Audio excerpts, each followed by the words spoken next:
Hamas का command centre है और इसीलिए उसकी सेना ने वहां सैन्य ऑपरेशन शुरू कर दिया।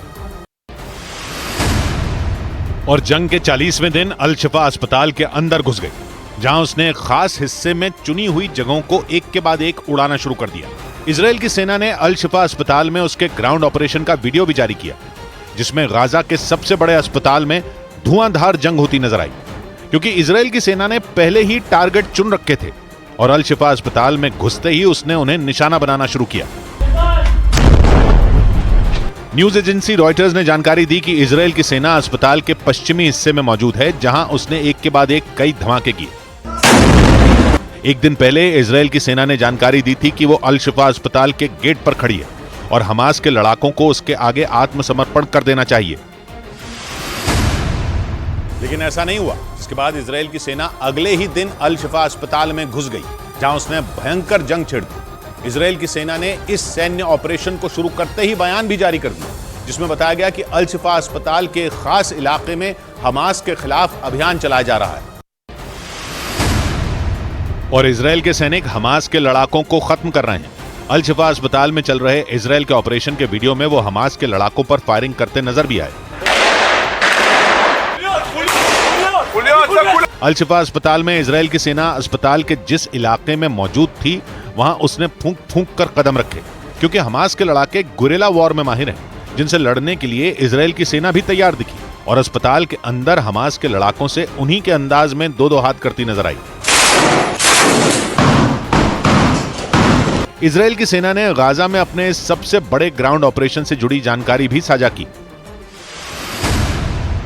और बयान जारी किया कि इजराइल की सेना ने यह ऑपरेशन हमास को हराने और बंधकों को छुड़ाने के लिए चलाया, जिसमें इस बात का ख्याल रखा गया कि अस्पताल में मौजूद आम लोगों को चोट ना पहुंचे, क्योंकि उसकी जंग हमास से है, गाजा के आम लोगों से नहीं।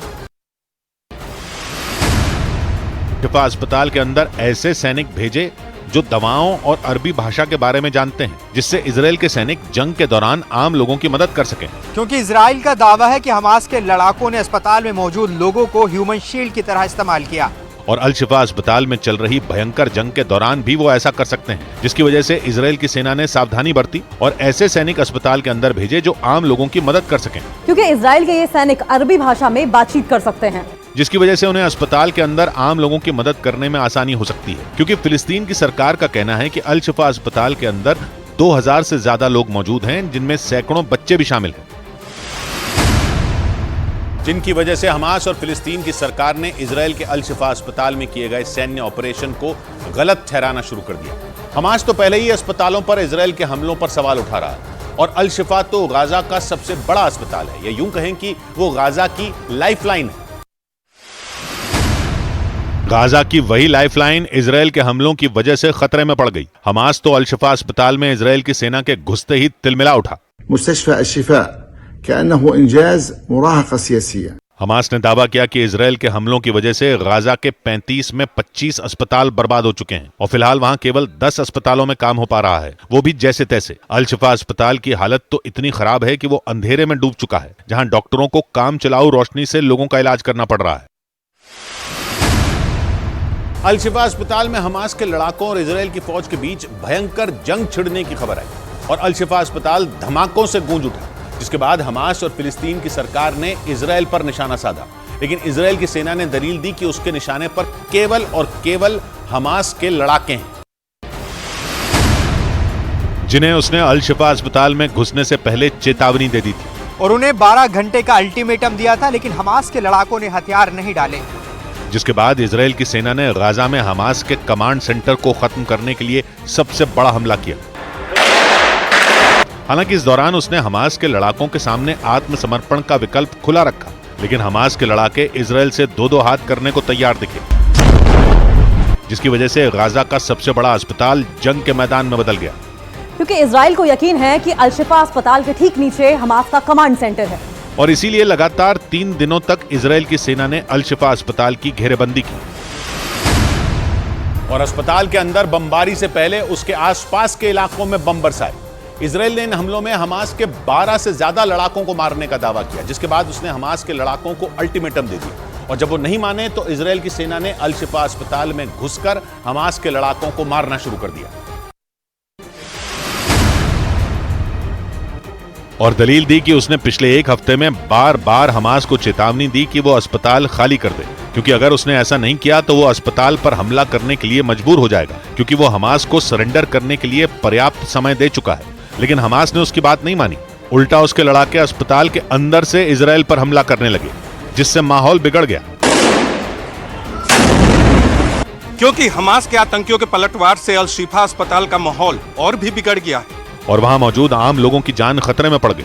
हालात इतने खराब हो गए कि दुधमुहे बच्चों की जान बचाना मुश्किल हो गया। अल शिफा अस्पताल के डॉक्टरों ने दावा किया कि 24 घंटे पहले अस्पताल में 39 नवजात बच्चे थे, जिनकी संख्या 24 घंटे बाद 36 रह गई। और आशंका है कि नवजातों की मौत का आंकड़ा अभी बढ़ सकता है, क्योंकि बत्ती गुल होने के बाद अल शिफा अस्पताल में इंक्यूबेटर पर रखे बच्चों को नॉर्मल वार्ड में शिफ्ट कर दिया गया, जहां उनकी जिंदगी पर संकट मंडराने लगा।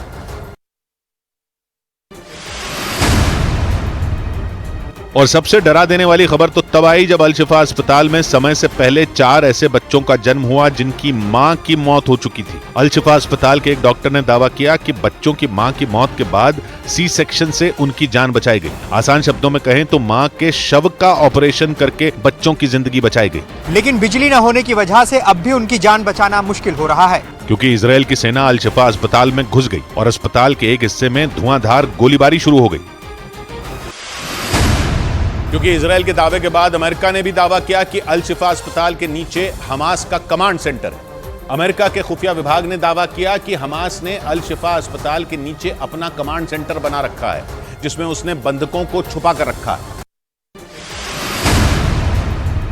यानी एक दिन पहले जो अमेरिका इजराइल को अल शिफा अस्पताल पर संभलकर हमला करने की सलाह दे रहा था, अगले दिन उसी अमेरिका ने हमास के कमांड सेंटर के मामले में इजराइल की हां में हां मिला दी। और अमेरिका के खुफिया विभाग ने दावा किया है कि अल शिफा अस्पताल के नीचे हमास का कमांड सेंटर है। यही नहीं, अमेरिका के खुफिया विभाग ने दावा किया कि अल शिफा अस्पताल के नीचे लंबी सुरंगें हैं, जिनमें हमास ही नहीं बल्कि PIJ यानी पैलेस्टीनियन इस्लामिक जिहाद के लड़ाके भी छिपे हैं। Hamas and PIJ members operate a command and control node from Al Shifa Hospital in Gaza City. यानी जैसे ही इजराइल की सेना ने अल शिफा अस्पताल में एंट्री की, अमेरिका उसके साथ खड़ा नजर आया और उसने इस बात पर मोहर लगा दी कि अल शिफा अस्पताल के नीचे हमास का कमांड सेंटर है, जिसे खत्म करने के लिए इजराइल की सेना ने गाजा में सबसे बड़ा सैन्य अभियान चलाया। उसने 2 टूक बोल दिया कि अगर हमास के लड़ाकों ने सरेंडर नहीं किया तो वो मारे जाएंगे, जिसका मतलब यह हुआ कि इजराइल ने हमास के अंत की उल्टी गिनती शुरू कर दी, क्योंकि नेतन्याहू ने एक दिन पहले ही ऐलान किया था कि वो हमास के अंत तक जंग जारी रखेंगे। זה לא מן השפה אל החוץ, זה נעלה בחוצה וגם מהשכל החוצה. אם אנחנו לא גומרים אותם, यानी इजराइल किसी भी दबाव में नजर नहीं आया। उसने पहले हमास को सरेंडर का विकल्प दिया और 12 घंटे तक अल शिफा अस्पताल के गेट पर इंतजार किया और फिर अल शिफा अस्पताल में जंग शुरू कर दी,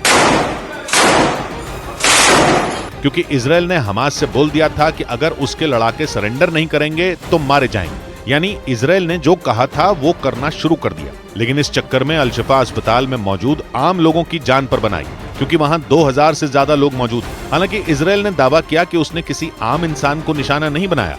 उल्टा उसके सैनिकों ने कोशिश की कि वो अस्पताल में मौजूद आम लोगों की सुरक्षा का ध्यान रखें और ये सुनिश्चित करें कि उनकी गोलियों की चपेट में कोई भी आम इंसान ना आए।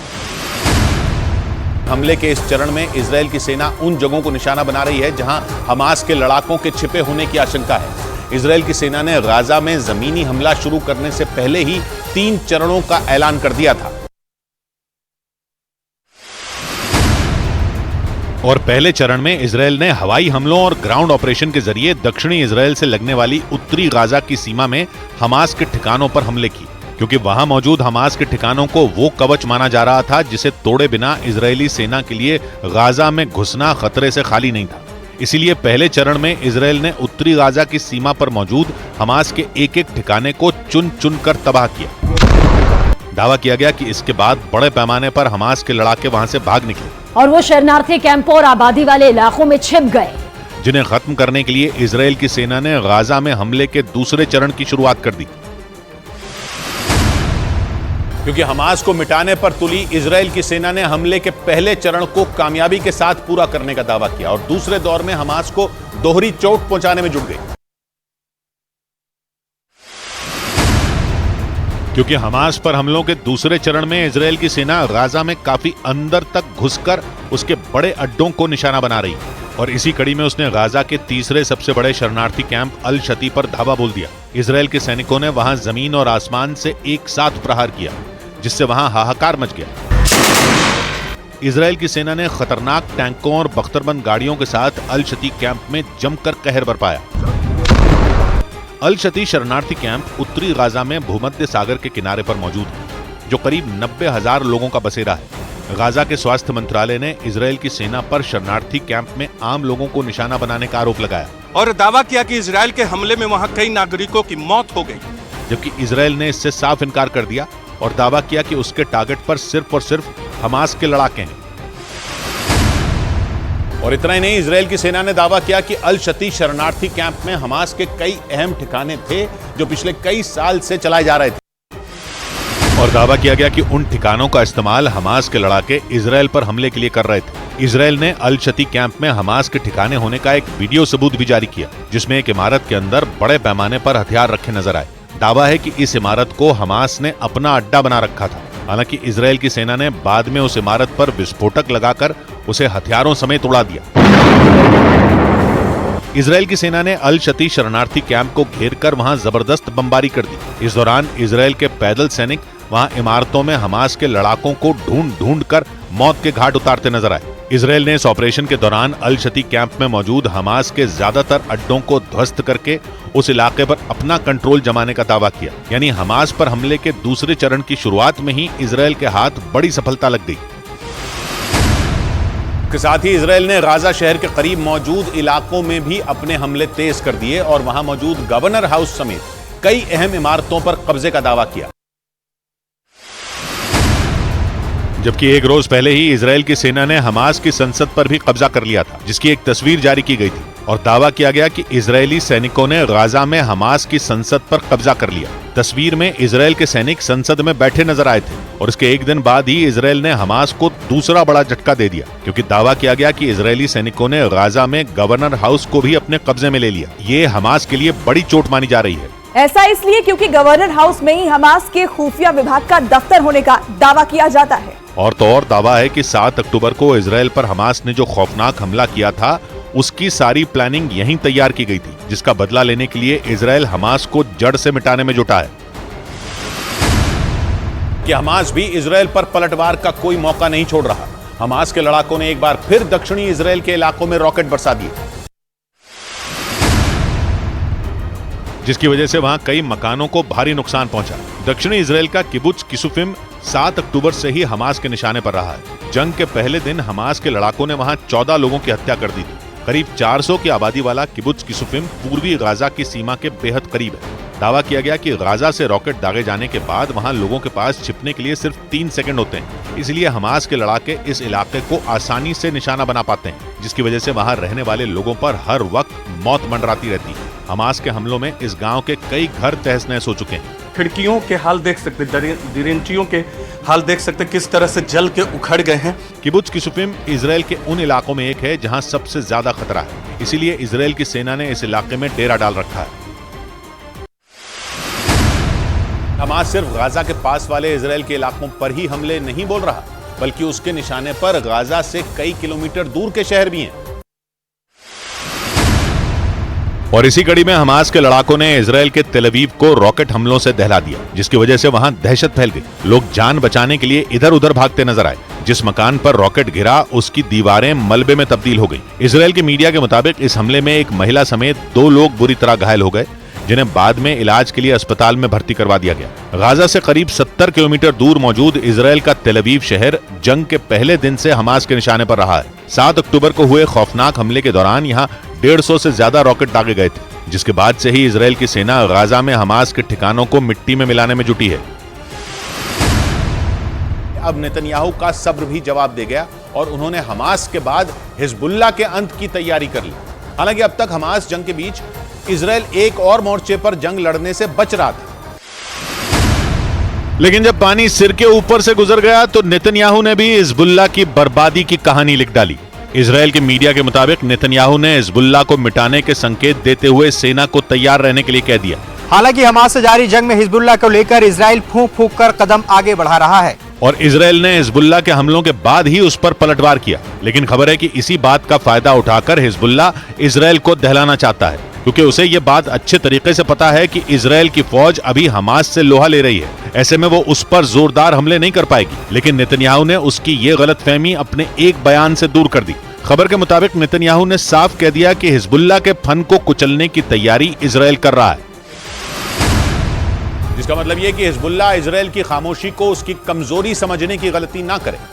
माना जा रहा है कि हिजबुल्लाह पर इजराइल ने अब तक इसलिए ताकतवर हमले नहीं किए हैं क्योंकि वो उसे मिटाने के लिए बड़ा प्लान बना रहा है। और नेतन्याहू के इशारे के बाद उस प्लान का पर्दाफाश भी हो गया। हमास पर इजराइल भीषण हमले कर उसका नामो निशान मिटाने की कोशिश कर रहा है। ऐसे में अगर उसने हिजबुल्लाह से भी जंग छेड़ दी तो उसे 2 मोर्चों पर एक साथ लड़ना पड़ेगा। और हिजबुल्लाह भी अकेला नहीं है, उसके साथ इजराइल का कट्टर दुश्मन ईरान खड़ा है। मतलब ये कि अगर इजराइल ने हिजबुल्लाह से जंग शुरू की तो ईरान भी उसमें कूद सकता है। और अगर ऐसा हो गया तो इजराइल को 3 मोर्चों पर लड़ाई लड़नी होगी। माना जा रहा है कि इसीलिए इजराइल खामोशी से हिजबुल्लाह के खिलाफ बड़ी तैयारी में जुटा है, ताकि जब उस पर हमले किए जाएं तो ईरान भी उसे बचा ना पाए और हमेशा हमेशा के लिए हिजबुल्लाह का खात्मा किया जा सके। इसीलिए नेतन्याहू ने भी कह दिया कि हमास की बर्बादी के बाद हिजबुल्लाह से हर एक जख्म का हिसाब बराबर किया जाएगा। नेतन्याहू का गुस्सा इसलिए भी भड़का है क्योंकि उत्तरी इजराइल की सीमा पर हिजबुल्लाह लगातार बड़ी चुनौती बनता जा रहा है। लेबनान में बनाए अपने ठिकानों से उसने इजराइल पर कई हमले किए हैं, जिसकी वजह से इजराइल के कई लोगों की मौत हो चुकी है। हिजबुल्लाह हर बीतते दिन के साथ इजराइल को जख्म पर जख्म दे रहा है। गाजा में इजराइल के हमले शुरू होने के बाद लेबनान की सीमा से हिजबुल्लाह ने इजराइल पर ताबड़तोड़ रॉकेट और मिसाइलें दागी, जिनकी चपेट में आने से इजराइल के 7 सैनिकों की जान जा चुकी है, जबकि 10 लोग उसके हमलों की चपेट में आने से घायल भी हुए हैं। हालांकि इजराइल ने भी हिजबुल्लाह पर पलटवार किया है, लेकिन इसके बावजूद उत्तरी इजराइल यानी लेबनान की सीमा से हिजबुल्लाह की तरफ से हमले कम नहीं हुए। उसने इजराइल की सेना को निशाने पर लेकर उसे तगड़ी चोट पहुंचाने की कोशिश की है। और इतना ही नहीं, पहले जहां हिजबुल्लाह रॉकेट से इजराइल पर निशाना साध रहा था, वहीं अब उसने मिसाइल और दूसरे खतरनाक हथियारों का भी इस्तेमाल तेज कर दिया। मतलब हिजबुल्लाह ने इजराइल से जंग छेड़ने का पूरा मन बना लिया, क्योंकि उसे यह बात अच्छे तरीके से पता है कि अगर उसने इजराइल पर घातक हथियारों से वार किया तो वो भी चुप नहीं बैठेगा। लेकिन इजराइल की सेना हिजबुल्लाह पर हमले करने में जहां नरमी बरत रही है, वहीं हिजबुल्लाह पूरी ताकत से हमले कर रहा है। हालांकि हिजबुल्लाह ने इजराइल पर अपनी खतरनाक मिसाइलों का भी दम दिखाना शुरू कर दिया है। इतना ही नहीं, खबर के मुताबिक हिजबुल्लाह इजराइल पर हमले के लिए टोही ड्रोन की मदद ले रहा है और पहले वो इजराइल के सैनिकों की सटीक लोकेशन का पता लगाता है और फिर उन पर मिसाइलें बरसा देता है। कुछ दिनों पहले ही ऐसी खबरें सामने आई थीं कि हिजबुल्लाह को रूस ने अपनी खतरनाक मिसाइलें भेजी ताकि ईरान के दुश्मन इजराइल को घुटनों पर लाया जा सके। ऐसे में जब हिजबुल्लाह के प्रमुख हसन नसरल्लाह ने यह दावा किया कि इजराइल पर घातक मिसाइलों से भी हमले तेज कर दिए गए, तो रूस पर भी उंगली उठने लगी कि हिजबुल्लाह ने इजराइल पर अपने हमले पहले से ज्यादा तेज कर दिए। माना जा रहा है कि इसीलिए इजराइल ने हिजबुल्लाह से निपटने के लिए एक बार में ही उसे मिटाने की रणनीति बनाई, क्योंकि अगर हमास से जारी जंग में इजराइल ने हिजबुल्लाह पर हमले किए तो हो सकता है उसको भी नुकसान उठाना पड़े। अभी इजराइल की सेना गाजा में हमास के ठिकानों को ध्वस्त करने में जुटी है। ऐसे में अगर इजराइल ने हिजबुल्लाह पर हमले किए तो वो उसे गंभीर चोट शायद ही पहुंचा पाए। खबर के मुताबिक इसीलिए इजराइल हिजबुल्लाह को एक बार में ही खत्म करने की रणनीति पर काम कर रहा है। मतलब पहले वो हमास का खात्मा करेगा और उसके बाद हिजबुल्लाह पर जोरदार हमले करके उसे बर्बाद कर देगा। हालांकि खबर है कि नेतन्याहू से इशारा मिलने के बाद इजराइल के सैनिकों ने लेबनान में हिजबुल्लाह के ठिकानों पर जोरदार हमले किए और उसके कई ठिकाने ध्वस्त कर दिए। यानी हिजबुल्लाह पर बड़ी चोट से पहले इजराइल ने उसे आगे होने वाली लड़ाई का ट्रेलर दिखा दिया। हालांकि इसके बाद भी इजराइल हिजबुल्लाह के मामले में फूंक फूंक कर कदम रख रहा है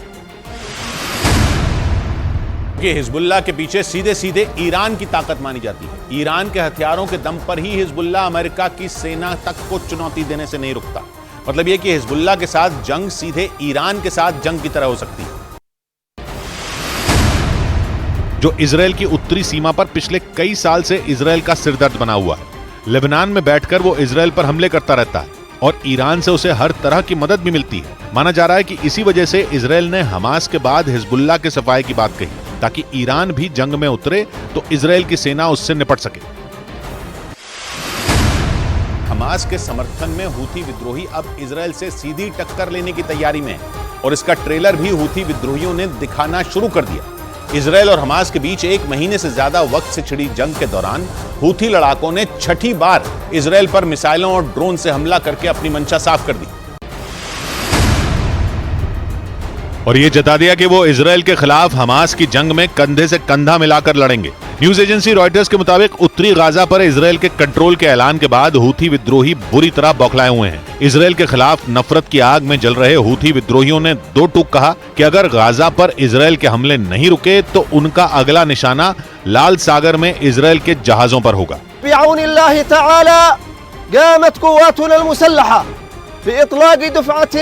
हूथी विद्रोहियों की इस खुली धमकी के बाद माना जा रहा है कि इजराइल और हमास की जंग के बीच युद्ध का एक और मोर्चा खुल सकता है।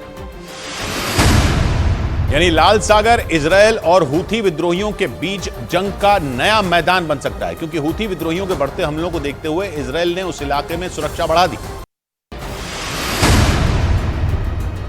और अपने जंगी जहाजों को वहां तैनात कर दिया था ताकि नौसेना के जरिए इजराइल की तरफ आने वाली मिसाइलों और ड्रोन को रोका जा सके। लेकिन हूथी विद्रोहियों ने लाल सागर में तैनात इजराइल के उन्हीं जहाजों को निशाना बनाने की खुली धमकी दे दी। इजराइल, मिस्र, जॉर्डन, सूडान, सऊदी अरब और यमन से घिरे लाल सागर में इजराइल की नौसेना के साथ ही अमेरिकी जहाज भी तैनात हैं और अमेरिका की सेना लाल सागर से हूथी लड़ाकों के मिसाइल और ड्रोन हमलों को रोकने का दावा भी कर चुकी है। ऐसे में अगर हूथी विद्रोहियों ने लाल सागर में इजराइल के जहाजों को निशाना बनाने की कोशिश की तो जंग की आग और भड़क सकती है, क्योंकि हूथी विद्रोहियों ने न सिर्फ इजराइल के जंगी जहाजों पर हमले की धमकी दी है बल्कि लाल सागर से गुजरने वाले उसके मालवाहक जहाजों को भी निशाना बनाने की खुली धमकी दे दी है। और इसके लिए हूथी लड़ाकों ने एक पोस्टर जारी कर दिया जिसमें उसके लड़ाके लाल सागर से गुजरने वाले इजराइल के एक मालवाहक जहाज पर मिसाइल से हमले करते दिखाई दिए और धमकी दी गई कि अगर गाजा पर हमले नहीं रुके तो इजराइल के मालवाहक जहाजों को ऐसे ही लाल सागर में डुबो दिया जाएगा। हूथी लड़ाकों ने दावा किया कि इजराइल के जहाजों को निशाना बनाने के लिए उसने समंदर किनारे अपनी मिसाइलें और रॉकेट तैनात कर दिए हैं। ब्रिटेन के अखबार ने दावा किया कि हूथी विद्रोहियों के पास ईरान से मिली कई ऐसी घातक मिसाइलें मौजूद हैं जो समंदर में लंबी दूरी तक मार कर सकती हैं। इसके अलावा उनके पास रिमोट से नियंत्रित होने वाली कई ऐसी आत्मघाती छोटी नावें मौजूद हैं जो विस्फोटक लेकर सीधे बड़े जहाजों से टकराकर तबाही मचा सकती हैं। क्योंकि हूथी की प्लानिंग लाल सागर में अटैक करके इजराइल के कारोबार को नुकसान पहुंचाने की है। क्योंकि लाल सागर में इजराइल के मालवाहक जहाज यमन के करीब से होकर गुजरते हैं, इसलिए इजराइल की सिरदर्दी बढ़ गई। 2000 किलोमीटर दूर बैठे दुश्मनों से निपटने के लिए इजराइल ने भी लाल सागर में तगड़े इंतजाम कर रखे हैं। वहां इजराइल की सेना ने अपने मजबूत डिफेंस सिस्टम में एक एरो 3 मिसाइल डिफेंस सिस्टम की भी तैनाती की हुई है, जिसने इजराइल की सुरक्षा का ऐसा कवच तैयार किया कि हूथी विद्रोहियों के मिसाइल हमले बुरी तरह फेल हो गए। इजराइल की सेना ने दावा किया कि 4 दिन पहले हूथी लड़ाकों की बैलिस्टिक मिसाइलों को उसके एरो 3 मिसाइल डिफेंस सिस्टम ने इंटरसेप्ट कर हवा में ही नाकाम कर दिया था। इजराइल की सेना के मुताबिक एरो 3 सटीक हमले करने में माहिर है और चंद मिनटों में ही दुश्मन की मिसाइल को ट्रैक करके उसे हवा में तबाह करने का दम रखता है। इजराइल की सेना ने बताया कि इसे खास तौर पर लंबी दूरी की बैलिस्टिक मिसाइलों को रोकने के लिए ही तैयार किया गया था। इजराइल की सेना का दावा है कि उसका एरो 3 मिसाइल डिफेंस सिस्टम रूस के S-400 से भी ज्यादा ताकतवर है।